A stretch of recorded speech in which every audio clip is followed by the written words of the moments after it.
History की ये fifth class है और आज हम जानेंगे कि किस तरह से अंग्रेज़ों ने अ, हमारे जो बचे कुचे भारत का जो पार्ट था लाइक बंगाल उस पर किस तरह से कब्जा किया।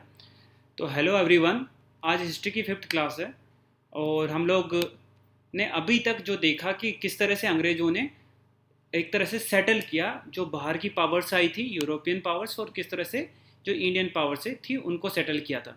तो आज हम लोग थोड़ा सा देखते हैं कि किस थोड़ा सा मैंने एक टेबल बना दी है आप लोगों की सहूलियत के लिए कि जिससे कि थोड़ा याद करने में थोड़ा सा आसानी हो जाएगी आप लोगों को। ठीक है, तो ये टेबल आप थोड़ा सा अ, ये टेबल थोड़ा सा आप लोग देख लीजिए। ठीक है, तो जिस तरह से मान लो कि बाहर बाहर की मैंने क्या बोला था कि पांच मेन पावर्स थी। तो एक तो ब्रिटिशर्स थे खुद, ठीक है, उसके अलावा कितनी पावर्स थी, चार और थी। तो उनके लिए मैंने एक टेबल बना दिया आपकी सहूलियत के लिए कि इन लोगों को कैसे कैसे सेटल किया। जो सबसे पहले पुर्तगाली आए थे, ठीक है, पोर्चुगीज, उनको तो कैसे, ये डच उसके बाद में आए तो डच लोगों ने इनको हरा भरा दिया और इनको सिर्फ गोवा में और दमन एंड दीव में सेटल कर दिया। ठीक है, उसके बाद में डच लोगों से इन्होंने कैसे सेटलमेंट किया, 1967 में इन लोगों ने डच लोगों को बोला कि आप लोग इंडोनेशिया चले जाइए और हमको भारत दे दीजिए। तो डच लोगों से इस तरह से सेटलमेंट हो गया। उसके बाद में डेनमार्क को कैसे किया था, उनके तो सारे के सारे जो भी डेनिस ने तो क्या कर दिया था, अपना सारा जो यहाँ पे कब्जा कर रखा था, जिस एरिया में वो लोग अपना व्यापार करते थे, वो सब अंग्रेजों को बेच के और चले गए थे डेनमार्क वाले। तो और अंडमान निकोबार पे भी इनका कब्जा था, तो वो सब छोड़ छाड़ के चले गए। तो आपको पता होना चाहिए जैसे ब्रिटिशर्स ने कैसे बाहर के लोगों को पहले हटाया अपनी लाइन से। पोर्चुगीज पहले से हट गए थे। डच को क्या कहा कि आप इंडोनेशिया चले जाओ, डेनिस को बोला कि आप अपना चीज़ें बेच दो हमको, और बेच भी दिया। फ्रेंच नहीं माने थे, डुप्लेक्स था उनका गवर्नर। तो इनके साथ में इनकी थोड़ी खटपट चलती रही और तीन वार हुई इसमें, फर्स्ट कर्नाटिक, सेकंड कर्नाटिक और थर्ड कर्नाटिक। तो आप थोड़ा सा ऑर्डर देखिएगा ये कब हो गया। ये थर्ड कर्नाटिक मतलब 1763 तक कंप्लीट हो गई थी और फ्रेंच को भी इन्होंने ठिकाने लगा दिया। लास्ट जो ट्रीटी थी ना, treaty of peace of Paris इसको बोलते हैं, या ट्रीटी ऑफ पेरिस बोलते हैं, तो उसमें जाके फ्रेंच भी ठिकाने लगे। तो अब क्या है कि जैसे अभी इसके बाद में इन्होंने इंडियन पावर्स की तरफ जाना स्टार्ट किया। हम लोगों ने थोड़ा उल्टा पढ़ना स्टार्ट किया था, पहले मुगल पढ़े थे, फिर उसके बाद में हम लोगों ने मराठा पढ़े, फिर मैसूर पढ़ा। बट आप देखोगे तो पहले और फिर बाद में हमने फॉरेन पावर्स को पढ़ा था। पर आप देखेंगे तो उल्टा हुआ है, पहले फॉरेन पावर्स को इन्होंने सेटल किया, उसके बाद में ये इंडियन राजाओं की तरफ आए। तो मैं थोड़ा टेबल, एक तरह से आप लोगों को थोड़ा कन्फ्यूजन हो रहा होगा कि कैसे हुआ, तो मैं एक टेबल के द्वारा इनको दिखा दिया हूँ। तो मुगल्स का कैसे सेटलमेंट हुआ, ये पहले से डिक्लाइन कर रहे थे। फिर इन्होंने क्या किया, फरमान जारी कर दिए ब्रिटिशर्स को 1690 में औरंगजेब ने, और 1717 में किसने, फारूक शियार ने, कि भाई ड्यूटी फ्री बिजनेस करो, आप जो करना चाहते हो, आपसे कोई पैसा नहीं लिया जाएगा, कोई टैक्स नहीं लिया जाएगा। तो ड्यूटी फ्री बिजनेस का पहले औरंगजेब ने फरमान निकाल दिया, उसके बाद में किसने निकाल दिया था, फारूक सियार में। तो इन लोगों ने फिर अपना पूरा का पूरा कैप्चर कर लिया बंगाल वाले एरिया को। ठीक है, उसके बाद में किस तरह से बैटल ऑफ बक्सर हुई, ट्रीटी ऑफ इलाहाबाद हुई, इसको हम लोग आज पढ़ेंगे। ठीक है, फिर नवाब ऑफ बंगाल के बारे में, ये भी 1717 से लेके और 1765 तक इनकी खटपट चलती रही अंग्रेजों के साथ में। और इनके साथ भी प्लासी की युद्ध हुआ, बक्सर का हुआ, और फिर एक ट्रीटी हुई। तो इन दोनों के बारे में आज पढ़ेंगे। ठीक है, ये दोनों पोर्शन आज क्या पढ़ेंगे, आज हम लोग पढ़ेंगे।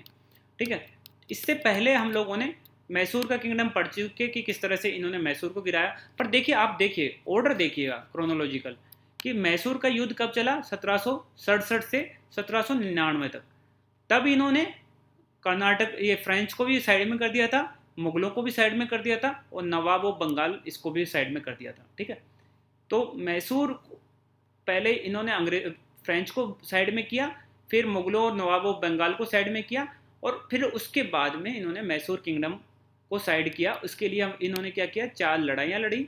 सेम मराठा किंगडम को भी, उसके बाद में मराठा किंगडम ये थोड़ा लेट स्टार्ट किए इनके साथ में लड़ाई लड़ना, 1775 से लेके और 1818 तक इनकी युद्ध चलते गए, और इनके साथ तीन लड़ाइयाँ लड़ी। ठीक है, निजाम ऑफ हैदराबाद के साथ तो इन्होंने सब्सिडरी अलायंस साइन कर लिया था कि भाई तुम तो हमारे अंडर रहो, ये भी एग्री कर गया, तो इससे तो कोई लड़ाई वड़ाई लड़ने की जरूरत नहीं पड़ी। तो आपको ऑर्डर पता रहना चाहिए।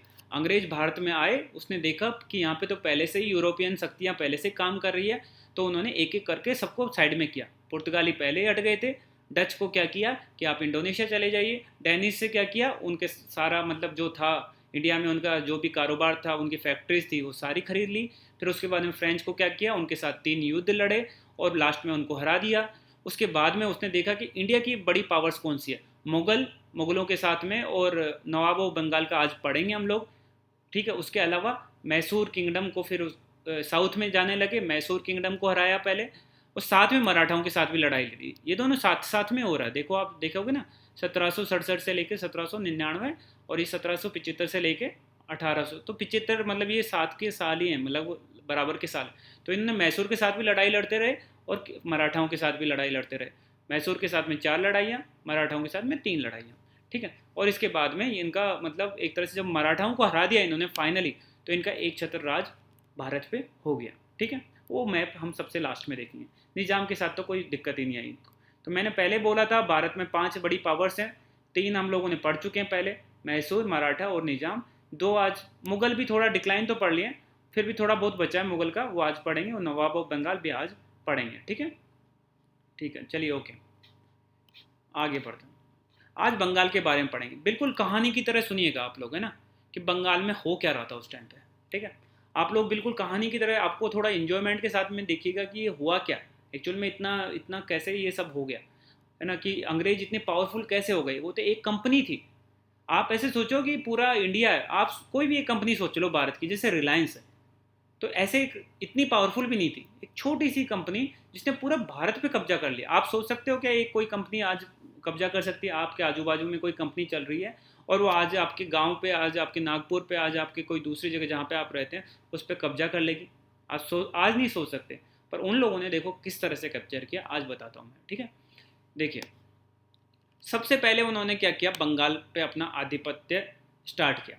देखो, मैंने पढ़ाने में थोड़ा आगे पीछे किया है कि भाई पहले मराठा पढ़ा दिए थे, फिर मैसूर पढ़ा दिया था, पर एक्चुअल में उन्होंने, अंग्रेजों ने राज सबसे पहले कहाँ से स्टार्ट किया, बंगाल से, ठीक है।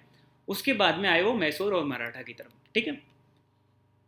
तो आज अब देखते हैं बंगाल में क्या था, बंगाल के बारे में थोड़ा सा पढ़ते हैं। थोड़ी सी मैंने हिस्ट्री बता दी। 1600 ईस्वी में क्या ईस्ट इंडिया कंपनी स्टार्ट हुई, कौन सी, इंग्लिश मतलब ब्रिटिश, ठीक है। ईस्ट इंडिया कंपनी तो बहुत देशों की थी, इसके साथ में इंग्लिश या ब्रिटिश नाम जुड़ा रहेगा, ठीक है। कब स्टार्ट हुई, 1600 ईस्वी में 31 दिसंबर, लास्ट दिन स्टार्ट किया, ठीक है। इसको क्या किया कि ये कहाँ से आई थी ईस्ट इंडिया कंपनी, ये वाली इंग्लिश वाली, ब्रिटेन से आई थी। ब्रिटेन से जब ये आई इंडिया में काम करने के लिए, तो इसको मोनोपोली दे दी गई। मोनोपोली समझते हैं कि वहाँ की गवर्नमेंट ने बोला कि आप ही सिर्फ वहाँ पे जाके बिजनेस करो। अब वो बिजनेस, जैसे कि मान लो ब्रिटेन में तो बहुत सारी कंपनियाँ हैं, उनमें एक कंपनी है ईस्ट इंडिया कंपनी, ठीक है। मान लो ब्रिटेन में 100 कंपनी है, तो एक कंपनी को बोला कि आप जाके इंडिया में कारोबार करो। तो 99 कंपनियां क्या हैं, खफा तो होंगी ना वो सारी की सारी कि यार इंडिया में तो इतना लुक्रेटिव बिजनेस है, सिर्फ ईस्ट इंडिया कंपनी को क्यों दिया गया काम, ठीक है। तो वो तो गुस्सा हो गए उस चीज़ से, पर फिर भी क्या, वहाँ के राजा ने बोला कि नहीं, इसको ही, मतलब ईस्ट इंडिया कंपनी को ही ये सारा का सारा इंडिया का, मतलब उसके लिए बहुत ब्राइब दी गई, बहुत घूसखोरी की गई, तब जाके उनके राजा ने एक वहाँ का मतलब ऑर्डर निकाल दिया कि ईस्ट इंडिया कंपनी है और ईस्ट इंडिया कंपनी ही इंडिया में बिजनेस करेगी। तो इसको मोनोपोली दे दी सारा का सारा ट्रेड करने के लिए, ठीक है। इंग्लैंड से ईस्ट की तरफ, इसको ईस्ट बोलते थे उस टाइम पे, इंडिया वाला पार्ट, थोड़ा इधर का इंडोनेशिया वाला पार्ट, तो इंग्लैंड से ईस्ट में, वहाँ से इंग्लैंड इधर की तरफ है, तो वहाँ से इसको बिजनेस करने के लिए अनुमति दे दी। मोनोपोली किस चीज़ को बोलते हैं, सिर्फ एकमात्र वही बिजनेस करेगा और कोई बिजनेस नहीं करेगा, इसको मोनोपोली बोलते हैं, ठीक है। तो ये चीज़ हो गई। उसके बाद में क्या हुआ, जहांगीर ने पहला फरमान दे दिया एक तरह से सर थॉमस रॉय को। फरमान मतलब एक तरह से एक लेटर पे लिख के दे दिया कि आप अपनी कंपनी खोल सकते हो, और पहली कंपनी खुल गई सूरत में। ये आई थिंक कितना 1619 में खुला था, ठीक है। उसके बाद में अब देखो, सूरत में पहली कंपनी खुल गई। ये लोगों ने क्या किया कि 50-60 साल तक तो अपना बिजनेस किया, यहाँ पे सूरत है, यहाँ पे इन्होंने अपनी कंपनी खोल ली, ठीक है। कंपनी खोल के इन्होंने क्या किया, अब और जगह भी इन्होंने अपनी अपनी कंपनियां खोलते गए, यहाँ खोल लिए, कलकत्ता में कंपनी खोल लिए, ऐसे बहुत सारी, मद्रास में कंपनी खोल लिए, ऐसे और बहुत सारी जगह पे धीरे धीरे अपनी कंपनी, मतलब फैक्ट्री खोल ली। कंपनी तो पहले से थी east India company, short form में मैं आगे से EIC बोला करूँगा। EIC ईस्ट इंडिया कंपनी ने अपनी कई जगह पे अपना बिजनेस स्टार्ट कर दिया। यहाँ पे मुंबई में खोल लिए, पर इनको सबसे ज़्यादा इंटरेस्ट आया इस वाले रीजन में जो ग्रीन है। इसको पहले बोलते थे बंगाल। बंगाल में पहले वाले बंगाल में बंगाल आता था, उसके ऊपर का बिहार का पोर्शन आता था, आज का झारखंड आता है, और उड़ीसा वाला पोर्शन आता था। ये पूरा बंगाली बोलते थे पहले इसको, ठीक है, एक ही पोर्शन था ये, एक ही राजा के अंडर आता था। तो उन्होंने देखा ये सबसे फर्टाइल जगह, उपजाऊ और सबसे रिच वाली एरिया है ये बंगाल वाला, और इसकी कैपिटल थी मुर्शिदाबाद, ठीक है। उस टाइम पे कलकत्ता नहीं थे बंगाल की, मुर्शिदाबाद एक जगह हुगली नदी के किनारे। तो इन्होंने सोचा कि यार हम लोग यहाँ पे अपने बिजनेस को बढ़ावा देते हैं, ठीक है, बंगाल वाले इलाके में, ठीक है। तो इनका सारा का सारा इंटरेस्ट कहाँ पे आ गया, अभी यहाँ पे कोलकाता में पूरा पूरा इंटरेस्ट आ गया, ठीक है। तो अब अभी इन्होंने क्या किया कि धीरे धीरे यहाँ पे अपना अब कोलकाता में इनको बिजनेस करना है, तो कोलकाता में बिजनेस करने के लिए अब प्रॉफिट ज़्यादा से ज़्यादा कमाना है। और इनके क्या है, जो मैंने बोला कि 100 कंपनी मान लो वहाँ थी इंग्लैंड में, तो ये तो एक कंपनी थी ईस्ट इंडिया कंपनी, एक हो गई, तो बची कितनी भाई, बताइए कितनी बची, 99। सपोज करो मैंने एक एग्जांपल लिया, तो 99 जो इंग्लैंड में कंपनीज थी वो तो दुखी थी, यार ये लोग इतना बिजनेस करते हैं यहाँ पे, इतना पैसा कमा रहे हैं इंडिया में ले जाके, पर वो इसका नाम ईस्ट इंडिया कंपनी था, दूसरी कंपनी इसका नाम दूसरा होगा कुछ ना कुछ। तो वो करने लगे कि हमको भी मौका दो वहाँ जाने का, काम करने का। पर क्या करती थी ईस्ट इंडिया कंपनी, बहुत घूस खिलाती थी वहाँ के राजा महाराजाओं को, वहाँ की पार्लियामेंट को, वहाँ पे जो भी नियम कायदे बनाते थे उन सबको बहुत पैसा खिलाती थी। अब वो पैसा कहाँ से आएगा इनके पास में, वो पैसा कमाने के लिए अब इंडिया से ही कमाएंगे कैसे तैसे। तो इन्होंने बोलने लग गए, यहाँ पे रोने लग गए ये लोग कि हमारा तो बिज़नेस में घाटा हो रहा है, बहुत घाटा हो रहा है। यहाँ पे जब औरंगजेब बैठता था यहाँ पे दिल्ली में, ठीक है, कौन बैठता था, औरंगजेब। तो औरंगजेब को बोला कि हमारा घाटा हो रहा है, आप हमको कुछ ना कुछ छूट दो। तो औरंगजेब ने एक फरमान निकाल दिया जो हमने पहले देख लिया। इन्होंने बोला कि औरंगजेब ने बोला कि भैया चलो ठीक है, तुम पे कोई टैक्स नहीं लगाएंगे, तुम अपना बिजनेस कर लो यार। तो ये 1690 में औरंगजेब ने एक फरमान निकाल दिया, ड्यूटी फ्री ट्रेड करो, कोई दिक्कत नहीं। तो इनको बढ़िया, इनको बिजनेस में फ़ायदा होने लग गया, ठीक है। तो इसके बाद में इन्होंने बिजनेस जैसे जैसे बढ़ा, इन्होंने क्या किया, कोलकाता की स्थापना कर दी, ठीक है। इनको 2-3 गांव मिल गए थे यहाँ पे बिजनेस करने के लिए।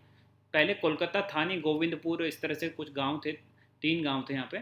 तो यहाँ पे इन्होंने क्या किया कि अब कोलकाता की स्थापना कर दी, ठीक है। पहले ये वाला कोलकाता अब जो दिखता है वैसा नहीं था, वो तो पहले गांव थे। तो वहाँ की स्थापना कर दी 1690 में, ठीक है। और 1690 में इसको फरमान मिल गया कि चलो तुम यहाँ पे फ्री में बिजनेस करो, कोई दिक्कत नहीं है। कोलकाता की स्थापना करने के बाद 6 साल बाद में इन्होंने यहाँ पे एक किला बनाना स्टार्ट कर दिया, फोर्टिफिकेशन बोलते हैं जिसको, किला बनाना। तो अपना एक किला बनाना स्टार्ट हो गया। फिर 1617 में फारूक शियार ने, तो ये तो मर गया औरंगजेब तो, और औरंगजेब के मरने के बाद में आया फारूक शियार, है ना, 1-2 राजाओं के बाद में आया फारूक शियार 1717 में। इसने और बम्पर इनको प्राइज़ दे दिया कि भैया तुम ठीक है यहाँ पे भी फ्री बिजनेस कर लो, यहाँ पे भी फ्री बिजनेस कर लो, कोई दिक्कत नहीं हमको, डेक्कन वाले एरिया में भी जहाँ पे भी मेरा राज है वहाँ पे तुम फ्री, कोई ड्यूटी तुम पे लगेगी नहीं। ऊपर से ठीक है तुम ये कर लो। उसके अलावा इन्होंने बोला कि कलकत्ता में तो जगह कम है, ये जगह जो हमारे पास है हमको और आसपास के गांव भी हमको दे दो किराए पे।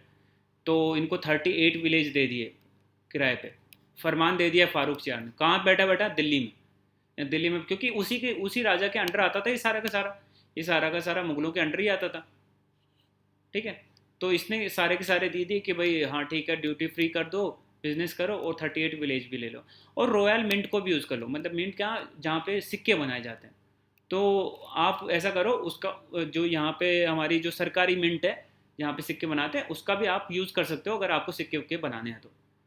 अब भैया क्या हुआ, अब इससे दिक्कतें स्टार्ट हो गई। ये तो भैया फारूक सियार तो ऐसे ही हवाबाजी में यहाँ से निर्णय ले रहा था, पर इसका जो लोकल गवर्नर था, अब इसने क्या, ये पूरा पूरा राज तो कर नहीं सकता, तो इसका इसका एरिया डिवाइडेड था ऐसे, इधर भी इधर भी। तो ये छोटे छोटे एरिया जो थे इनका, इनमें गवर्नर ये चूज़ करता था कि गवर्नर यहाँ का राज करेगा, ठीक है। तो ये अवध वाला, जैसे अवध का गवर्नर होगा, यहाँ पे क्या बंगाल, तो बंगाल वाला गवर्नर होगा। तो इस तरह से इनको नवाब बोलते थे, गवर्नर की जगह इनको बोलते थे नवाब। और ये यहाँ पे कि इसको हैदराबाद वाले को क्या बोलते थे, निज़ाम, ठीक है। तो ये नवाब अवध वाला तो ठीक है, अवध वाले एरिया में ये कुछ ऐसा फरमान नहीं आया था, पर ये बंगाल वाले इलाके में फारूक सियार का फरमान से बंगाल का गवर्नर जो था, ठीक है, जिसको नवाब ऑफ बंगाल भी बोलते हैं, वो परेशान हो गया। बोले यार ये क्या नाटक है, अब मेरे पास पैसा कैसे आएगा, सारा बिजनेस का पैसा तो ये लोग ही टैक्स से देते थे, अब कोई पैसा आएगा ही नहीं यहाँ से। तो बंगाल के गवर्नर ने परेशान हो गया, तो उसने बोला कि नहीं नहीं ऐसा नहीं हो सकता। उसने थोड़ा बहुत रजिस्ट करने की कोशिश की, पर इनके ऊपर इनका मालिक तो कौन था, सबसे ऊपर मालिक कौन था, जो फारूक सियार मुगल थे। पर धीरे धीरे औरंगजेब मर गया, उसके कुछ सालों बाद में मुगल भी कमज़ोर होने लग गए, और बंगाल वाला बोलने लगा कि नहीं मैं तो आप लोगों से पैसा लूँगा, सिंपल सी बात है। और उसके अलावा ये क्या करते थे, ब्रिटिशर्स बहुत तेज थे। ये क्या करते थे, कंपनी के नाम से इनको सर्टिफिकेट मिला था कि कंपनी का जो भी बिजनेस होगा उस पर टैक्स नहीं लगेगा। पर ये लोग क्या करने, अपनी अपनी खुद की कंपनी भी बनाने लग गए। जो एम्प्लॉय था ना वो खुद का अलग से बिजनेस करने लग गया, और बोलने लग गया कि भाई मेरे को, अंग्रेजों को सबको माफ़ है। जबकि माफ़ किसके लिए था, सिर्फ और सिर्फ मतलब कंपनी के कुछ ट्रेड के लिए। पर उन लोगों ने भी अपने सेल्फ इंटरेस्ट के लिए अपना नाम भी उसमें जोड़ते गए कि हम कंपनी के नाम से काम कर रहे हैं। तो इससे क्या हुआ कि यहाँ पे बहुत लॉस होने लग गया। यहाँ पे जो लोकल लोग थे उनका बिजनेस पूरा ठप हो गया, है ना। तो ये क्या हुआ कि कंपनी के नाम से, पहले बात तो कंपनी को ही ड्यूटी फ्री नहीं मिलना चाहिए था, फिर कंपनी के एम्प्लॉयज़ ने भी अपना अपना अलग अलग बिजनेस स्टार्ट कर दिया, तो उसकी वजह से वो लोकल लोगों को नुकसान होने लग गया। और ये इसको इसको ये भी दिक्कत आई यहाँ के राजा, यहाँ का जो नवाब था, कि तुम यार मेरे इलाके में कैसे किला बना रहे हो। किला तो वैसे पहले ही बना लिया था इन्होंने, पर किला मेरे इलाके में कैसे होना चाहिए। फिर ठीक है, उसके अलावा तुम मिंट को भी यूज़ कर रहे हो मेरे मेरे एरिया की, तो वो भी गलत है। तो इन्होंने जो सबसे पहला जो यहाँ का नवाब था, जो मतलब उस टाइम पे था, वो था मुर्शिद कुली खान, ठीक है। मुर्शिद कुली खान ने थोड़ा बहुत इनको दबाव में रखा हमेशा। उस टाइम पे ये इंग्लैंड वाले लोग इतने पावरफुल भी नहीं थे, तो इसने क्या किया, थोड़ा दबाव बना के रखा, और इनको ज़्यादा फ्री में हवा में नहीं उड़ने दिया, ये बोल सकते हैं, ठीक है, अंग्रेज़ों को। तो अंग्रेज़ क्या करते थे, अंग्रेज़ों ने फरमान तो ले आए थे फारूक सियार से, पर ठीक है थोड़ा कंट्रोल में रहते थे फिर भी, है ना। थोड़ा बहुत टैक्स भी दे देते थे, थोड़ा बहुत मतलब पर्सनल कुछ ट्रेड नहीं करते थे, बदमाशी कम करते थे उस टाइम। फिर उसके बाद में जो नवाब बना, इसके मरने के बाद में नवाब अलवर्दी खान, इसी ने इसको मार मूर के ये बनते थे, ऐसे ही बनते थे सब कुछ। अलवर्दी खान ने भी, वो दोनों ही हैप्पी नहीं थे, ये भी हैप्पी नहीं था और उसके बाद का नवाब भी हैप्पी नहीं था। क्योंकि देखो, फ्री में बिजनेस कर रहे हैं, और ऑब्वियसली पूरा फ्री का बिजनेस है, तो ऑब्वियसली रेवेन्यू कहाँ से आएगा, पैसा कहाँ से आएगा स्टेट के पास, अगर टैक्स नहीं लगाएगा। अगर आज भारत की सरकार बोल दे कि टैक्स फ्री कर रही हूँ मैं, जीएसटी फ्री कर रही हूँ, तो भारत की सरकार के पास में आज ये कोरोना वगैरह के लिए लड़ने के लिए पैसा कहाँ से आएगा, सेना रखने के लिए पैसा कहाँ से आएगा। तो ऑब्वियसली ये नवाब तो, उसको तो फारूक शियार को तो कोई मतलब नहीं था, पर यहाँ के नवाबों को प्रॉब्लम होने लगी कि यार हम अपनी जनता पे कुछ पैसा खर्च करना चाहते हैं, वो कहाँ से आएगा, हमारे पास पैसा ही नहीं आ रहा। तो इस वजह से इन लोगों को इससे दिक्कत होने लग गई ईस्ट इंडिया कंपनी से। पर ये जो दो स्टार्टिंग के जो नवाब थे, मुर्शिद अली कुली खान और नवाब अलवर्दी खान, इन लोगों ने फिर भी इन लोगों को थोड़ा दबा के रखा, ठीक है, कि भाई चलो तुम ज़्यादा हवा में मत उड़ो, अपने कंट्रोल में रहो। पर इनके बाद में जो आए, देखो इनके, ये है सिराज उद दौला, नाम याद रखना सिराज, ठीक है, स्वराज सिराज, इस तरह से उद दौला। ये बहुत यंग था, 22-23 साल की उम्र में कुछ शायद ये बन गया था नवाब। और क्विक टेम्पर्ड, जल्दी से गुस्सा उत्सा आता था इसको, देख भी सकते हो आप, शक्ल से देख रहे हो ना, ऊँचे ऊँचे देख लो, ठीक है। तो बहुत गुस्सा आता था, तो इसका दिमाग ठनक गया, ये नवाब बन गया नया नया। बोला यार ये बिजनेस करने आए हुए लोग, ये हम लोगों पे राज कर रहे हैं, बताओ, फ्री में यहाँ पे बिजनेस कर रहे हैं, हमको कोई पैसा नहीं दे रहे हो, और बाहर की कंट्री के लोग हैं, हमारे जो बिजनेसमैन हैं इनको नुकसान पहुँचा रहे हैं लोग। तो इसने क्या किया कि इसने देख तो लिया था ये लोग है ना थोड़ा नाटक ज़्यादा कर रहे हैं, और धीरे धीरे इनका और प्रभाव पड़ता जा रहा है। तो इसने उन लोगों को, मतलब उन लोगों को एक तरह से इंस्ट्रक्शन देना स्टार्ट कर दिया ब्रिटिशर्स को, कि तुम लोग है ना थोड़ा कंट्रोल में रहो, है ना, और ज़्यादा मिसयूज़ मत करो, जो फरमान तुमको मिला था उसका मिसयूज़ मत करो, कि भाई तुम अपना पर्सनल बिजनेस भी करोगे, ये करोगे वो करोगे। तो पर ब्रिटिशर्स का क्या था इस टाइम पे, पहले तक तो वो बात मानते थे, मुर्शिद कुली खान तक और नवाब अलवर्दी खान तक तो बात मानते थे।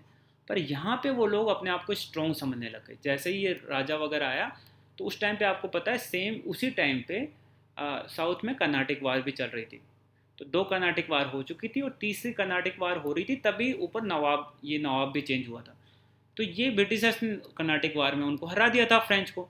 तो ब्रिटिशर्स अपने आप को पूरा हीरो समझने लग गए कि हम तो बहुत पावरफुल है, फ्रेंच को हरा दिया हमने, तो अब ये नवाब को भी हरा देंगे, ये तो छोटा मोटा इधर का नवाब है, फ्रेंच को हरा चुके, ठीक है।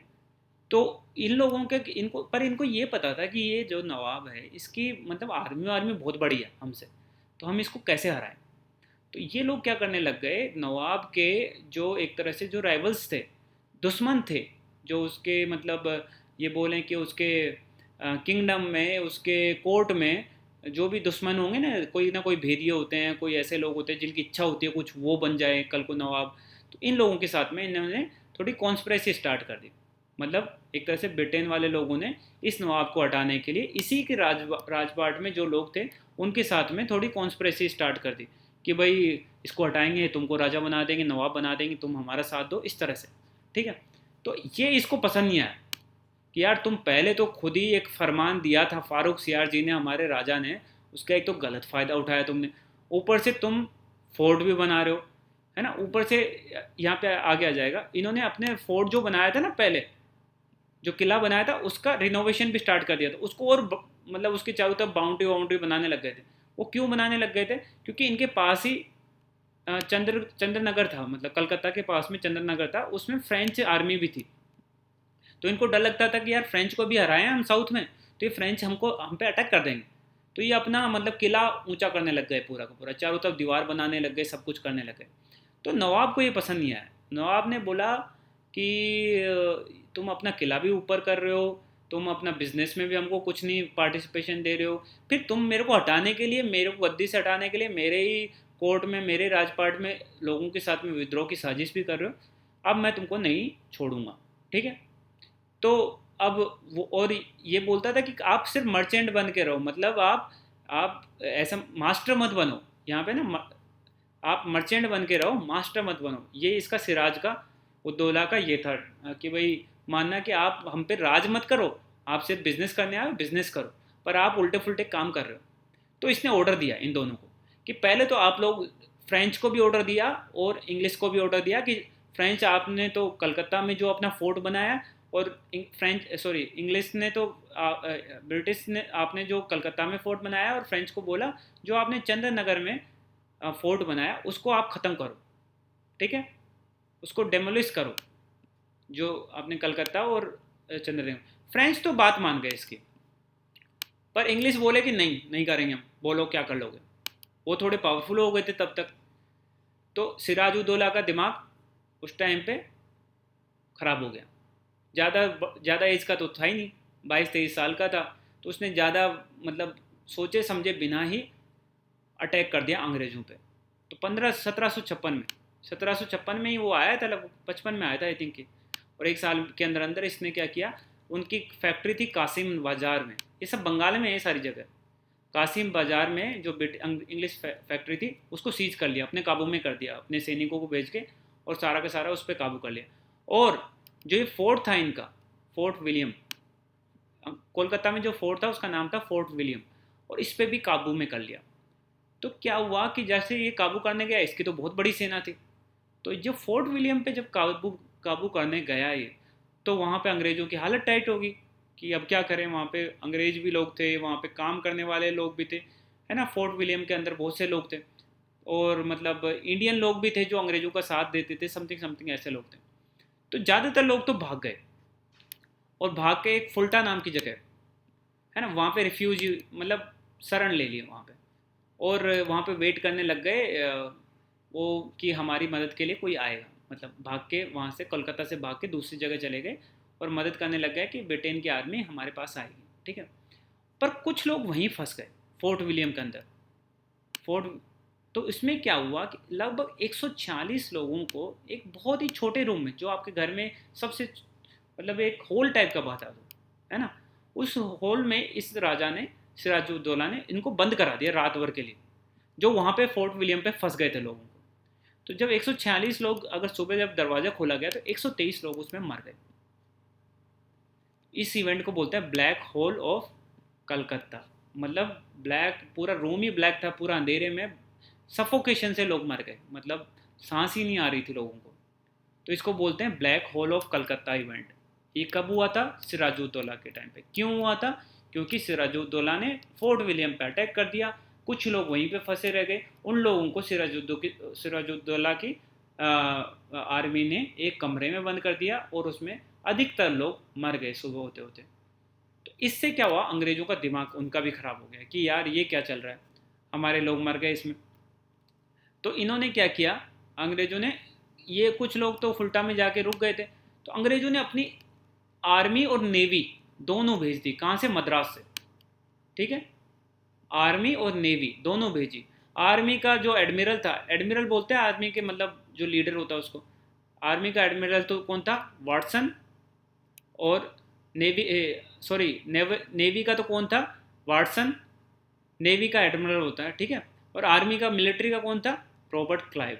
ठीक है, इन दोनों को भेजा कि जाओ यार देखो, मतलब ईस्ट इंडिया कंपनी ने बोला कि इन पे हमारे लड़कों लोगों पे अटैक हो रहा है, तो आप जाके इनकी मदद करो। तो ये लोग चले गए अब उधर के नॉर्थ में, पहले मद्रास में रहते थे, मद्रास से ये गए बंगाल में। बोला अब इसको, मतलब इस सिराजुद्दौला को सबक सिखाएंगे। ठीक है, तो आर्मी भी आ गई, नेवी भी से भी लोग आ गए, और फिर इन लोगों ने अटैक कर दिया। पहले तो कलकत्ता, जिस पे फोर्ट विलियम को जिस पे मतलब कब्जा कर रखा था, एक तरह से फोर्ट विलियम इन्हीं लोगों ने बनाया था अंग्रेज़ों ने, और नवाब ने उस वहाँ पे कब्जा कर लिया, उसके बाद में मतलब उनको भगा दिया वहाँ से। तो इन्होंने सबसे पहले तो अपना कलकत्ता को ऑक्यूपाई किया, वापस से रिकॉन्कर्ड किया, और फिर उसके बाद में इन्होंने उससे लड़ाई के लिए चल दिए। ठीक है, नवाब से। और एक लड़ाई हुई जिसका नाम था, वेरी फेमस बैटल है ये, बैटल ऑफ प्लासी, 1757 में। देखो ये ज़्यादा टाइम नहीं हुआ, ये 1756 में 55 में तो बना ही था, 56 में इसने आदेश वादेश दे दिया कि भाई ये सब इनको भगाओ यहाँ से, और भगा दिया इनको सबको। और 57 में वापस से अंग्रेजों ने 2-3 साल के अंदर अंदर इस सारा का सारा खेल चल रहा है। ठीक है, 1757 में इन्होंने आके कोलकाता वापस से लिया, और प्लासी के अंदर लड़ाई लड़ी इनके साथ में। ठीक है, बैटल ऑफ प्लासी जिसको बोलते हैं। अब बैटल ऑफ प्लासी में कौन कौन लड़ रहे हैं? एक तरफ तो अंग्रेज हैं, और दूसरी तरफ कौन है? नवाब ऑफ बंगाल। ठीक है, नवाब ऑफ बंगाल कौन था उस टाइम पे? सिराज उद्दौला। नाम याद रखिएगा, सिराज, सब राज से याद रहेगा, सिराज। ठीक है, अब क्या हुआ, नवाब की आर्मी तो बहुत बड़ी थी, उसको हराना इतना मैदान में इतना आसान नहीं था। ठीक है, कोलकाता तो इन लोगों ने ले लिया था, वहाँ पे नवाब ने इतनी आर्मी भी नहीं छोड़ रखी थी, पर इसको मैदान में हराना मुश्किल था। तो इन्होंने क्या किया कि भाई चलो सीधे उंगली से घी ना निकले तो टेढ़ी कर लेते हैं। तो इन्होंने इसी का जो मेन कमांडर था आर्मी का, मीर जाफ़र, उसको बोला कि यार तुमको हम नवाब बना देंगे अगला, तुम हमारा साथ दो। और भी इसके साथी और भी थे, मीर बख्शी था, मानिक चंद था, इन लोगों को भी बोला कि तुमको भी बड़ी बड़ी पोस्ट देंगे हम लोग। पर मेन था मीर जाफ़र कि तुमको हम नवाब बना देंगे, इससे सिराजुद्दौला के साथ मत दो। अब आर्मी का चीफ ही साथ में नहीं है तो कैसे लड़ेगा युद्ध? फिर भी युद्ध हो गया, इसको पता भी नहीं था हमारे नवाब साहब को, इसको होश ही नहीं था कि हमारा कमांडर उनके साथ चला गया। तो लड़ाई लड़ी गई। ठीक है, पर लड़ाई नाम की थी। नाम की लड़ाई क्यों बोलते हैं इसको? क्योंकि पूरी आर्मी तो कोई पार्टिसिपेट ही नहीं की नवाब की। ठीक है, नवाब की आर्मी ने पार्टिसिपेशन ही नहीं किया, क्योंकि उसकी आर्मी तो सारी की सारी तो मीर जाफ़र के अंडर थी, और मीर जाफ़र ने साथ ही नहीं दिया, उसने आर्मी को बढ़ने ही नहीं दिया, आगे लड़ने ही नहीं दिया। तो नाम की लड़ाई थी, ज़्यादा लोगों की डेथ भी नहीं हुई थी, कुछ 28-29 लोग तो अंग्रेज़ों के मरे थे, कुछ 800-700 नवाब की तरफ से, कुछ जो उसके लोयल लोग थे वो मरे थे। तो अब फिर क्या हुआ, कौन जीता इस लड़ाई में? ऑब्वियसली हम अंग्रेज जीत गए। ठीक है, तो ये पहली लड़ाई थी उस एरिया में जो अंग्रेज जीते, नवाब को हटा दिया इन्होंने। और ये देखिए आप इस चीज़ को ध्यान रखना, ये लड़ाई कब हुई? 1757 में। और इसके 1757 के बाद में दूसरी पावर्स को ये हटाने लगे। देखो मैसूर के साथ में लड़ाई कब स्टार्ट हुई? 1767 में।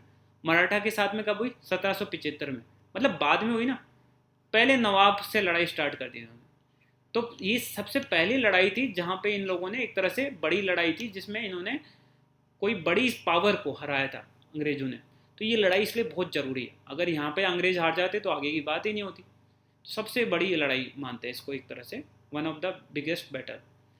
तो भाई इसमें फिर सिराजुद्दौला को मार दिया गया। ठीक है, मीर जाफ़र के बेटे ने मारा था एक तरह से।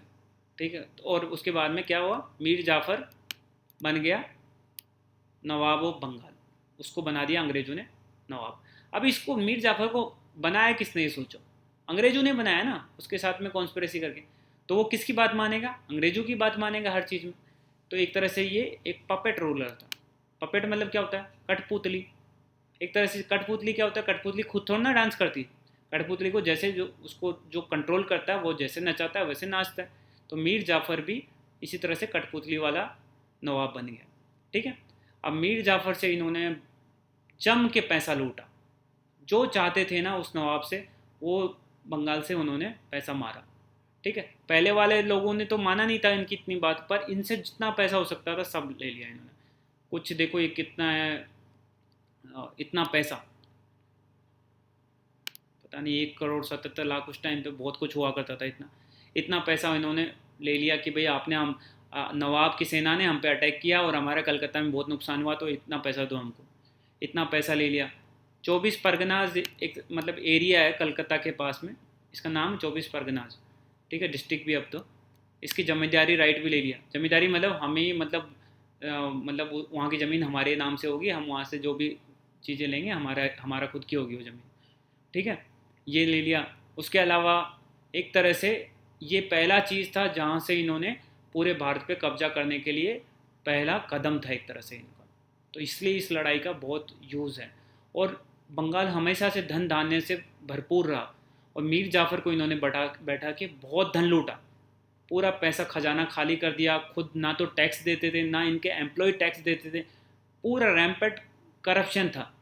करप्शन इस नाम से कि कंपनी के नाम से इनके एम्प्लॉय जो दूसरे थे वो अपना बिजनेस खूब चलाते थे, पूरा करप्शन। राजा महाराजाओं से गिफ्ट लेते थे खूब बड़े बड़े, है ना, लाखों के गिफ्ट लेते थे एक तरह से। और ये सब एक तरह से चले जा रहा था। तो पूरी बंगाल की जो धन दौलत थी ये पूरी की पूरी लूट लिए लोग ईस्ट इंडिया कंपनी ने उस टाइम पे। किस टाइम पे, मीर जाफ़र का जब नवाब था उस टाइम पे। ठीक है। और जब ये लूटने लग गए तो इनका मतलब इनको क्या मिलने लग गया, पैसा मिलने लग गया, कंपनी को पैसा मिला। जैसे जैसे कंपनी को पैसा मिला, कंपनी ने क्या किया, और लोगों को हायर किया, अपनी सेना को और मजबूत कर लिया। किस पैसे से, बंगाल के पैसे से ही मजबूत किया खुद की ही सेना को। ठीक है। और किसके लिए, किसके खिलाफ लड़ने के लिए फ्यूचर में, बंगाल से। तो अभी बंगाल को इन्होंने कैप्चर नहीं किया, बस अपना जो पपेट राजा है, पपेट नवाब है, वहाँ पे बैठा दिया बंगाल में कि तुम बैठो अब मीर जाफ़र, तुम बैठे रहो, हम जैसे बोल रहे हैं वैसे करते रहो। अभी तुम्हारा ही राज है, हम कुछ नहीं करें, बस हम जो बोलेंगे वैसे करते रहो। तो एक तरह से इन्होंने कि पूरे अब यहाँ से जो पैसा मिलता था उसी पैसे से इन्होंने दूसरे इंडिया में जहाँ पे भी लड़ाई होती थी वहाँ से यहीं का पैसा लगाते थे खूब मस्त तरीके से। तो ये एक तरह से इनका स्टार्ट हो गया। अब ये मीर जाफ़र के साथ में क्या कहानी हुई, ये रहा मीर जाफ़र। मीर जाफ़र पहले तो मान गया कि नवाब बनने के चक्कर में, पर फिर बाद में मीर जाफ़र ने सोचा कि यार इतनी डिमांड कर रहे हैं, हर कोई छुटंका EIC का मतलब बंदा आता है ईस्ट इंडिया कंपनी का और हमसे डिमांड करने लग जाता है, तो मेरे लिए अब पॉसिबल नहीं, खजाने में पैसा नहीं है, तो मैं कहाँ से लाऊं। और जनता को भी जवाब देना है कि जनता के थोड़े बहुत जो भी उस टाइम पे होता था, पानी की समस्या, रोड की समस्या, खाने की समस्या, उनको भी पूरा करना है, तो मैं क्या करूँ। तो इसके लिए बहुत डिफ़िकल्ट हो गया। तो इसने सोचा यार अंग्रेज़ों को मैं खुद तो हटा नहीं सकता। तो उस टाइम पे डच ईस्ट इंडिया कंपनी भी थी उस टाइम पे। तो इसने डच ईस्ट इंडिया कंपनी को बुला लिया। फ्रेंच अलग है, डच अलग है, ठीक है, ये चीज़ क्लियर है। तो डच वो है जिन्होंने बाद में छोड़ के चले गए थे इंडिया इंडोनेशिया के लिए। तो डच को बुला लिया और डच को बोला कि यार इन्हें अंग्रेज़ों को भगाओ यहाँ से, इजेक्ट करो इनको यहाँ से, मेरा दिमाग ख़राब कर दिए, हालांकि मेरे को बनाया तो मैंने भी धोखा दे के बनाऊँ मैं, पर इनको भगाओ। तो हो सकता है कि अभी रिकनेक्ट करना पड़ेगा हमको। तो फिर इनमें जब डच आ गए, डच ने सोचा ये तो बहुत बढ़िया है भाई साहब, हमको तो यही चांस चाहिए था, हमको भी इंडिया में पूरा रूल करना है, अंग्रेज़ों को भगा के हम लोग राज करेंगे और तुम हमारा सपोर्ट करो नवाब। तो फिर ये आगे डच लड़ाई लड़ने के लिए, किससे, बैटल हो गई, बैटल ऑफ चिंसुरा। चिंसुरा की लड़ाई हुई और उसमें किस किस के बीच में हुई, डच आर्मी के बीच में और ब्रिटिश आर्मी के बीच में एक तरह से। और उसमें कौन जीत गया, ब्रिटिश जीत गए, डच को भगा दिया। ठीक है। पर ब्रिटिशर्स को ये मज़ा नहीं आया कि यार तुमको हमने बनाया और तुम ही हमको मतलब ये सब नाटक कर रहे हो। तो उन्होंने फिर इसको हटा दिया मीर जाफ़र को, और उसकी जगह 1960 में, है 3 साल बाद में, मीर कासिम को इन्होंने क्या बना दिया, नवाब बना दिया। मीर कासिम भी इसका रिलेटिव था, उसको बना दिया और सोचा कि अब मीर कासिम हमारा साथ देगा। मीर कासिम की शक्ल देख लो, पहले कौन सा था, सिराजुद्दौला, फिर मीर जाफ़र और फिर मीर कासिम। ये रहे मीर कासिम। देखने से तो हल्के इंसान लग रहे हैं, पर ये थोड़ा कुशल राजा था, ठीक है। और ये बंगाल को फ्री कराना चाहता था इनके इन्फ्लुएंस से, अंग्रेज़ों के। तो ये नवाब अच्छा था, मतलब ऐसा नहीं था कि पर अंग्रेज़ों को पता नहीं था कि ये ऐसे निकलेगा। तो अंग्रेज़ों को इसने क्या कहा कि भैया अभी ठीक है, तुम लोग मेरी बात नहीं मान रहे हो, है ना, फरमान तो तुमको मिल गया।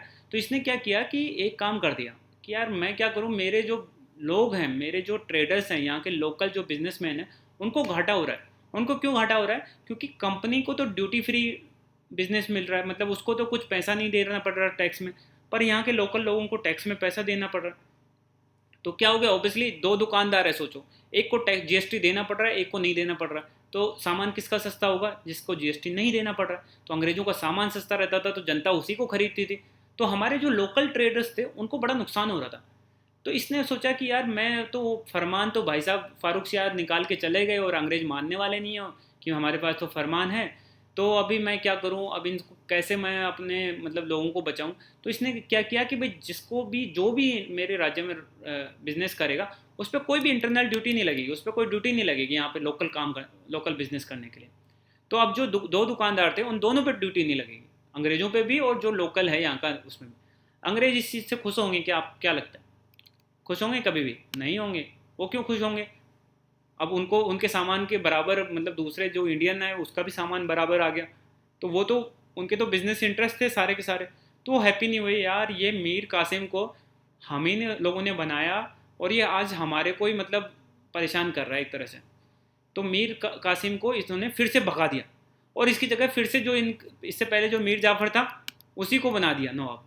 देखो ये क्या क्या खेल कर रहा है, ठीक है। 3 साल तक ये रहा, फिर पहले मीर जाफ़र को 3 साल रखा लगभग, फिर मीर कासिम को 3 साल रखा और मीर कासिम की जगह इन्होंने मीर जाफ़र को बना दिया। और मीर कासिम को लगा कि ये लोग मेरे को मार भी देंगे, तो मीर कासिम वहाँ से भाग गया बंगाल से। अब मीर कासिम बंगाल से भाग गया और उसके बाद में इसने जाके और सुजाउद्दौला के पास चला गया, अवध का नवाब। मैंने बताया ना, दो नवाब थे उधर, एक बंगाल का नवाब और एक अवध का नवाब। अवध कौन सा एरिया है देखिए आप इस मैप में, ये वाला अवध वाला एरिया, यानी यूपी वाला एरिया, इलाहाबाद उलाहाबाद वाला एरिया, इस वाले। तो यहाँ का जो नवाब था ये भाग के इसके पास चला गया। इसका नाम था सुजा उद्दौला, ठीक है।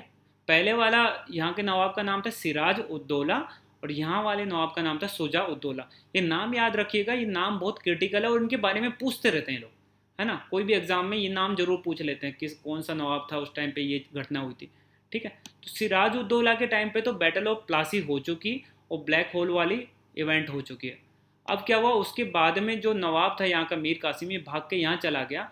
तो यहाँ पे था सुजा उद्दौला, ठीक है। तो ये थोड़ा नाम में कन्फ्यूजन हो सकता है, पर आप लोगों को थोड़ा सा याद रखना है।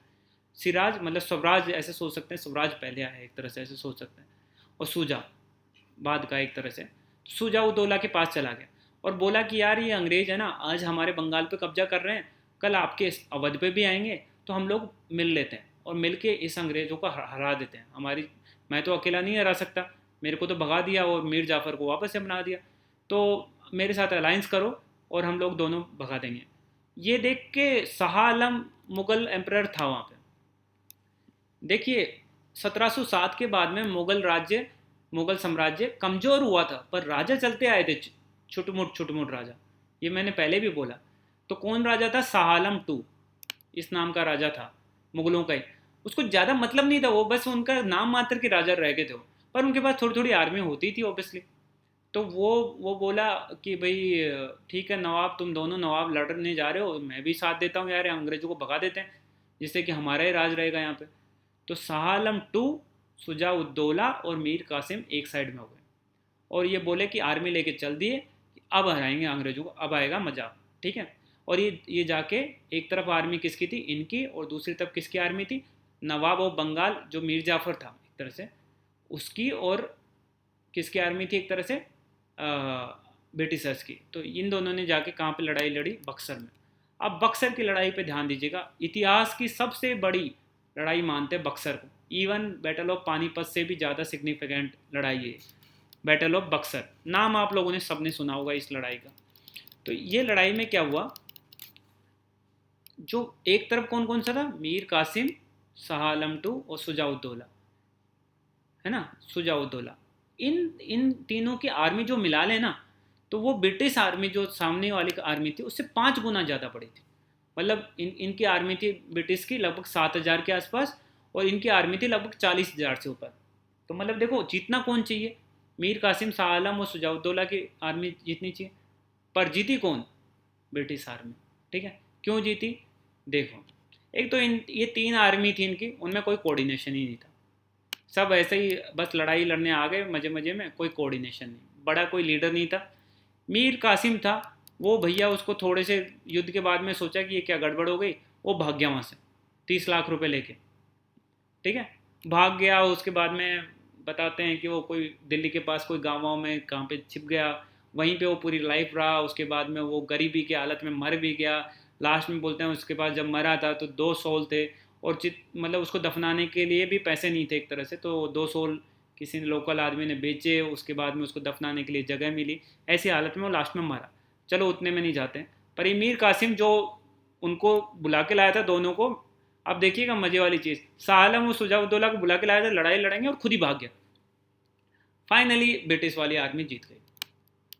अब भैया वो तो भाग गया, अब ये दोनों फंस गए, शाह आलम और मीर कासिम। तो अब इनके साथ में अंग्रेजों ने बोला कि भैया अब तुम्हारे साथ में क्या किया जाए बताओ। तो इन्होंने बोला भैया अब लड़ाई तो हो गई, अब ट्रीटी कर लेते हैं, संधि कर लेते हैं बैठ के। तो बोला चलो संधि करेंगे बैठ के। ठीक है, अब संधि हमेशा ऐसे नहीं होती कि आप सोच रहे हो कि भाई संधि है तो बढ़िया है दोनों के लिए संधि, कभी भी संधि ऐसे नहीं। संधि जो जीतता है वो अपने पक्ष में रखता है संधि को पूरा पूरा। तो अब जीता कौन, ब्रिटिश। तो इन्होंने संधि कौन सी की, ट्रीटी ऑफ इलाहाबाद। ठीक है, 1765 में, याद रखना है, युद्ध हुआ 1764 में। ठीक है, 1764 में बैटल ऑफ बक्सर हुआ, एक साल लगा लगभग उनको। उसके बाद में इन्होंने बैठ के ट्रीटी साइन की। अब जो ट्रीटी में कौन कौन था, शाह आलम टू था और सुजाउद्दौला था। वो तीसरा तो मीर कासिम तो भाग गया, उसके साथ तो कोई संधि का कोई बात ही नहीं है। शाह आलम से क्या किया, और उधर अंग्रेजों की तरफ से कौन आया था, रॉबर्ट क्लाइव। ठीक है, रॉबर्ट क्लाइव उनका एक तरह से, वो देखो पहले बैटल ऑफ प्लासी के टाइम पे जो सेना लेके आया था मद्रास से, वही वही आज आदमी वापस से इनकी संधि के लिए बैठ गया आके, कि चलो अब संधि करते हैं। तो यहाँ पे एक जो मेन घटना हुई, जो ये कंपनी थी east India company, British company, इसको दीवानी राइट मिल गए, कहाँ कहाँ के, बंगाल, बिहार और उड़ीसा के। ठीक है, ये बहुत इंपॉर्टेंट चीज़ है। कौन सी ट्रीटी में, ट्रीटी ऑफ इलाहाबाद में दीवानी राइट। दीवानी राइट क्या होते हैं, जैसे आज फाइनेंस मिनिस्टर अपने निर्मला सीतारमन, उसी तरह से वो वाले राइट सारे उनके पास में रहे। ठीक है, सारा का सारा मतलब पैसा, जो रेवेन्यू वाला पैसा है, जो कर वाला पैसा है, जो ये सब लेते हैं इधर उधर बिजनेस लोगों, मैन लोगों से या किसानों से जो भी पैसा लेते थे ये लोग, तो वो सारा का सारा इनको मिल गया। कहाँ कहाँ का, बंगाल, बिहार और उड़ीसा। दीवानी उसको बोलते हैं, है ना, दीवान होते थे पहले ये सारा काम देखने के लिए, एक तरह से फाइनेंस मिनिस्टर को दीवान बोलते थे पहले। तो ये बड़ी बात होगी। अब तो देखो इनके पास पैसा है पैसा, 3 इतने बड़े बड़े राज्य, बंगाल, बिहार और उड़ीसा वाला एरिया पूरा पूरा इनके हाथ में, पूरा पूरा वहीं से तो पूरा पैसा आता था, पूरा धन आने वाला एरिया था, उसको पूरा कैप्चर कर लिया ईस्ट इंडिया कंपनी ने। शाह आलम टू को बोला कि ठीक है तेरे को मार नहीं रहे, ठीक है, तेरे को बस हम लोग क्या करते हैं हर साल 26 लाख रुपीज़ दे देंगे, तू भी क्या याद रखेगा, 26 लाख रुपए लेंगे, तू मस्त रहे वहाँ पे। ठीक है, और ये कोरा और इलाहाबाद नाम की एक जगह है, वो भी तेरे को दे देंगे, तू वहाँ पे रह बस, है ना, ज़्यादा हमको परेशान करने की ज़रूरत नहीं। ठीक है, उसके अलावा सुजाउद्दौला, उसको उसको अवध का नवाब था, उसको अवध तो वापस ही दे दिया, पर उसको बोला कि तू पहले तो 50 लाख रुपए दे हमको, वार हुई है, तू वार लड़ने आया, हमारा नुकसान हो गया इसमें, तो 50 लाख रुपए दे। साथ में आगे से तू जो भी चीज़ें होंगी तुम्हारी, वो हमारी मर्जी पे होगी, मतलब हम जो चाहेंगे उसी तरह से आपको करना है। युद्ध उद्ध लड़ेगा तो हमसे पूछ के लड़ेगा सब कुछ, है ना, कभी युद्ध होगा तो हम अपनी आर्मी भेज देंगे, चिंता मत करना, पर उसका पैसा वैसा तो देगा। तो ये सारी चीज़ें करके इन्होंने सुजाउद्दौला को भी एक तरह से अपने अधीन कर लिया, शाह आलम को लगभग ख़त्म कर दिया पूरी तरह से, और पूरा का पूरा दीवानी राइट ले लिया उधर का, मतलब बिहार, बंगाल और उड़ीसा का। कौन से युद्ध के बाद में, बैटल ऑफ बक्सर। इसलिए इसको टर्निंग पॉइंट बोलते हैं हिस्ट्री का, बैटल ऑफ बक्सर को। क्यों, क्योंकि देखो अभी तक भी 1765 तक भी इन्होंने ना मराठाओं से लड़ाई लड़ी है। पहली लड़ाई मराठाओं से 1767 से स्टार्ट हुई, सॉरी मैसूर से, मराठाओं से तो उसके बाद में स्टार्ट हुई। तो मतलब ये पहली लड़ाई थी, मतलब प्लासी और उसके बाद में ये बड़ी लड़ाई। तो अभी तक, और प्लासी से भी बड़ा क्यों माना जाता है, प्लासी में तो सिर्फ नवाब को हराया था, यहाँ तो 3 जने मिलके आ गए थे, नवाब, दो दो नवाब और एक जो यहाँ का पूरा मुगल एम्प्रर माना जाता, सबको हरा दिया, तो अपने मुट्ठी में सारा का पूरा चीज़ें। तो इसके बाद अंग्रेज़ों को मतलब कहीं रोक टोक ही नहीं थी एक तरह से, इतना इनके पास पैसा आया। वो पैसे को इन्होंने मैसूर की लड़ाइयों में लगाया, उस पैसे को मराठा वाली लड़ाइयों में लगाया और फिर ये जीत गए, बड़ी बड़ी आर्मी करते रहे ये लोग। इसलिए ये एक तरह से बहुत ही क्रूशियल टर्निंग पॉइंट है हिस्ट्री का, ठीक है। तो अब देखो इसके बाद में बंगाल में क्या स्टार्ट हो गया, dual system of administration start हो गया। ड्यूल सिस्टम ऑफ एडमिनिस्ट्रेशन कैसे है, यहाँ पे रॉबर्ट क्लाइव था ना, ये संधि में बोला कि दीवानी दो तरह से कोई भी एरिया चलता था। मान लो ये एक एरिया है, तो ये एरिया में दो दो तरह के काम होते थे। एक तो क्या होता था, रेवेन्यू वाला, और एक जैसे आज के होम मिनिस्टर हो गया और एक आज का फाइनेंस मिनिस्टर हो गया, इस तरह से होता था। तो उसको जो होम मिनिस्टर होता था उसको निजामत बोलते थे, और जो फाइनेंस मिनिस्टर होता था उसको उस टाइम का दीवानी बोलते थे। तो अंग्रेज़ों ने बोला कि दीवानी हमको दे दो, जो निजामत वाला काम है वो दे दो वहाँ के लोकल मतलब इसको नवाब को। तो आप देखो पूरा पैसा वाला तो इन्होंने खुद ने अपने हाथ में ले लिया, और जो जिसमें मतलब एडमिनिस्ट्रेशन वाला कि भाई कुछ भी जनता के साथ में कोई भी दिक्कत हो, या कुछ बनाना हो, या कुछ खाने की दिक्कत हो जनता को, भुखमरी हो, ये सारा का सारा किसको दे दिया, नवाब को। नवाब क्या एडमिनिस्ट्रेशन करेगा जब उसके पास में पैसा ही नहीं है, वो कैसे करेगा बताओ।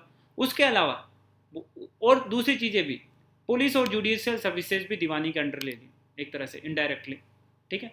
तो दीवानी इनके पास आ गई, निजामत इनको दे दी, पर निजामत में एडमिनिस्ट्रेशन आता है पूरा पूरा, एक एरिया को देखने का पूरा काम, उस पर कोई रेवेन्यू नहीं है, रेवेन्यू मतलब कोई पैसा नहीं है उसको चलाने के लिए, और कोई पुलिस नहीं है। तो कुछ हो पाएगा क्या? आज होम मिनिस्ट्री को कुछ काम करने हैं अपने देश में, है ना, लोगों को इधर से उधर पहुंचाना है, या कुछ भी दंगे हो गए वहाँ पे हेल्प करनी है, सब कुछ करनी है, तो उसको पैसा चाहिए ना, वो कहाँ से लेगा? वो फाइनेंस मिनिस्ट्री से तो सारा का सारा पैसा आता है। तो जब वित्त मंत्रालय ही दूसरी कंपनी के पास है तो वो तो देगा ही नहीं पैसा, वो तो बोलेगा नहीं हमारे पास पैसा नहीं है, हम मस्त रहो अपने अपना, आप देखो अपने हिसाब से। तो निज़ाम के पास में ये हालत हो गई कि वो अपना जो लोगों को काम करने के लिए, जो एडमिनिस्ट्रेशन करने के लिए जो चाहिए था उसको पैसा वैसा, वो तो आया नहीं, क्योंकि दीवानी के राइट्स किसके पास चले गए, उसके पास। तो इससे पहले तो निज़ाम के पास दोनों रहते थे, दीवानी भी रहती थी और निजामत भी रहती थी, मतलब दोनों उसके हाथ में रहते थे, तो वो चलाता था आराम से। पर अब क्या हो गया, दीवानी चलेगी, पैसे वाला पोर्शन पूरा चला गया, साथ में पुलिस और जुडिशियल सर्विसेज भी चलेगी, है ना, और अब कुछ है नहीं उसके पास में, मतलब निजामत वाला काम रह गया। तो दो भागों में एक तरह से पूरा पूरा गवर्नमेंट डिवाइड हो गई, ठीक है, एडमिनिस्ट्रेशन डिवाइड हो गया। इसको बोलते हैं ड्यूल गवर्नमेंट, दो भागों में। दो भागों में कैसे, दीवानी अलग एक तरह से ईस्ट इंडिया कंपनी के पास चलेगी, निजामत दीवान के पास, निजाम के अपने इसके पास में आ गई, नवाब के पास में। तो आप देखेंगे कि ये दो दो तरह की गवर्नमेंट हो गई। एक आज आज अगर मान लो ऐसे सोचे कि आज आज की अगर ये सोचो, मैं एक चीज़ बताता हूँ, अगर आप सोचो कि आज हमारा होम मिनिस्टर है कौन, अमित शाह, और अगर फाइनेंस मिनिस्टर चल जाए राहुल गांधी के पास में, कांग्रेस के पास में, तो चल सकता है क्या देश? आपके हिसाब से चलेगा? नहीं चलेगा, है ना। दो अलग अलग पार्टी के पास में आप कैसे पहुंचा दिए इस चीज़ों को? वो देंगे ही नहीं, वो बोलेंगे नहीं नहीं हमारे पास पैसा नहीं, समथिंग ऐसा कर करके। तो इस तरह से डिवीजन हो गया, ये दो दोहरी गवर्नमेंट हो गई ना, दो गवर्नमेंट हो गई, एक फाइनेंस मिनिस्ट्री चला रही है, एक होम मिनिस्ट्री चला रही है। तो ये उस टाइम पे हुआ डबल गवर्नमेंट।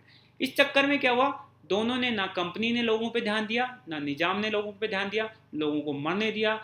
1763 से 70 तक, 70-72 तक बहुत ही सूखा पड़ गया उस एरिया में, बंगाल, बिहार और उड़ीसा में बहुत सूखा पड़ा, और उस वजह से क्या हुआ, वहाँ पे फैमिन आ गई, मतलब अकाल, बहुत भयंकर अकाल आया वहाँ पे 1770 में। 1/3 ऑफ पॉपुलेशन मर गई, एक तिहाई पॉपुलेशन बंगाल, बिहार और उड़ीसा की मर गई।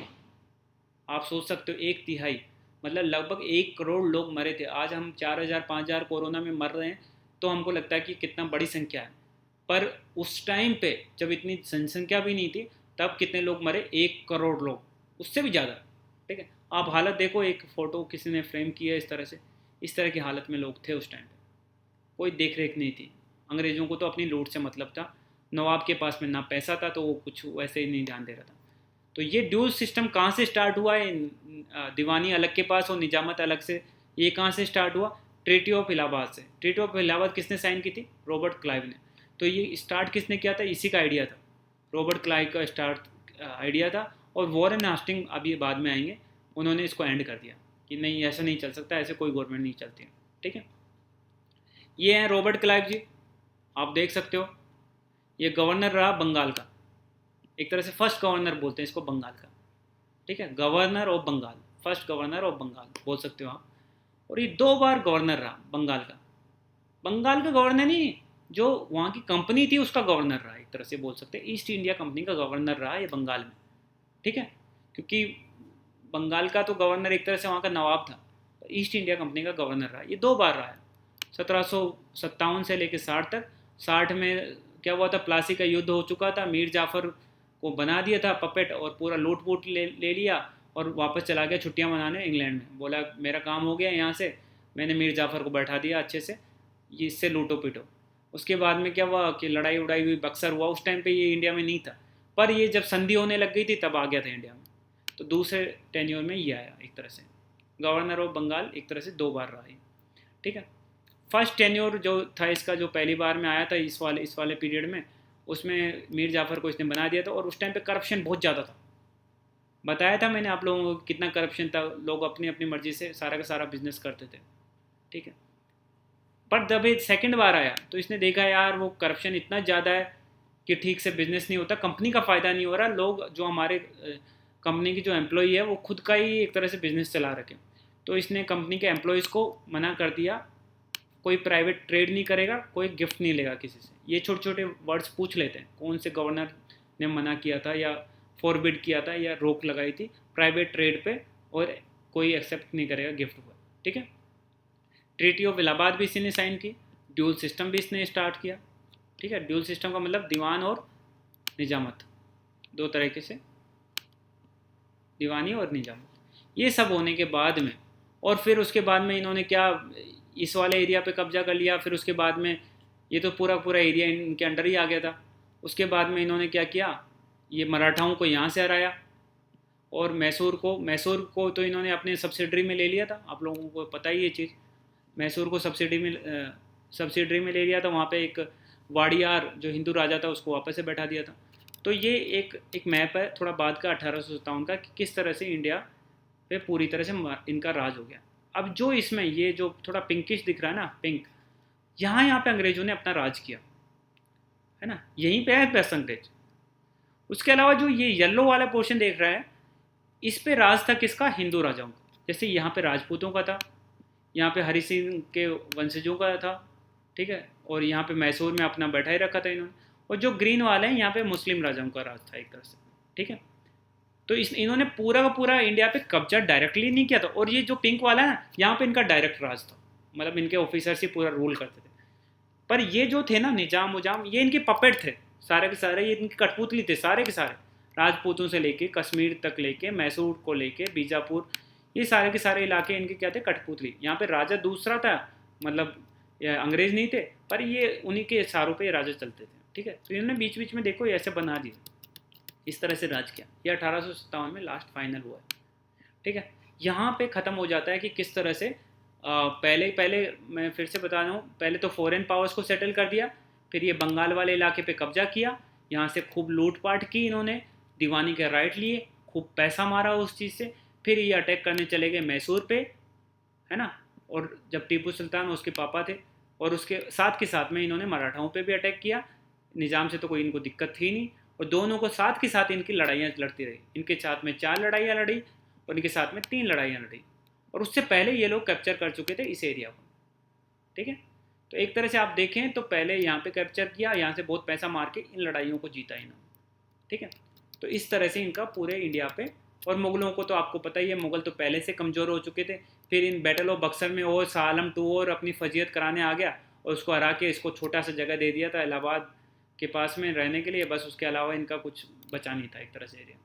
ठीक है, इस तरह से इन्होंने पूरे इंडिया पे अपना धीरे धीरे करके, जब मैसूर और मराठा के साथ में युद्ध खत्म हुआ तो इनका पूरी इंडिया पे एक तरह से पूरी तरह से कैप्चर हुआ। ये जो येलो और ग्रीन दिख रहे हैं, इन्होंने बोला कि हमको माफ़ कर दो, हम आपके अंडर ही रहेंगे, कोई दिक्कत बात नहीं, हमको सब्सिडरी अलायंस के अंदर ले लो आप। तो इनके साथ में ज़्यादातर के बाद साथ में इन्होंने सब्सिडरी अलायंस स्थापित कर लिया। ठीक है, इस तरह से इन्होंने इंडिया पे पूरे कब्जा कर लिया। और छोटी छोटी जगह हैं जिन पे वहाँ के राजाओं ने थोड़ा रेजिस्टेंस किया कि नहीं नहीं, हमको सब्सिडरी के अंदर नहीं आना, हमको अपना इंडिपेंडेंट रहना है, हमको अपना स्वतंत्र रहना, उनको भी इन्होंने साइड में किया। हो सकता है बीच में कोई राजाओं के बारे में बात आए तो मैं बता दूँगा। इसी के साथ में आज की क्लास ख़त्म होती है। थोड़ी सी लेंदी क्लास थी, थोड़ी इन्फॉर्मेटिव भी क्लास थी।